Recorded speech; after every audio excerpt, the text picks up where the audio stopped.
And if those automatic cuts kick in, the Dayton region could take a big hit. And scores of jobs at Wright-Patterson Air Force Base could be affected. But that's not all. We asked Jordan Burgess to find out how you pay if the debt battle isn't settled soon.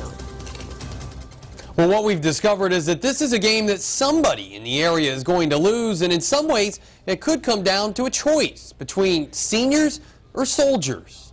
Coming to a decision on budget cuts is like putting together this jigsaw puzzle here at Grace Brethren Village, except that once it's finished, most people won't like the picture they see. It's going to be a huge game changer for this industry, and that's our concern. So if wright-patt were hurt, the economy would suffer.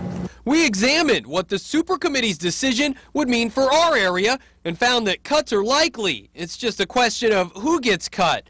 If the committee doesn't come to a decision, that will automatically trigger $600 billion in defense cuts. And while no one can say for sure what the impact will be on Wright-Patt, they know it won't be good. And there's always the possibility that some people would be let go. But if the Super Committee comes up with a plan, that means other things will be cut. And some in the retirement home community think that Medicaid, which they rely on to pay for the care of patients, will take a hit. But if there's even more deeper cuts, that's the next step, and that's going to affect our residents, which we are truly worried about because we feel like they deserve the best. Those at Grace Brethren Village say they've already made 6% cuts to their staff's compensation. Next, they'll have to reduce hours for their 66 employees. The not-for-profit just wants to be able to break even while caring for its 140 residents. We can provide the best care at the most reasonable cost, but all we ask for is just get our costs back, and then we would be in service to do this for a long, long time.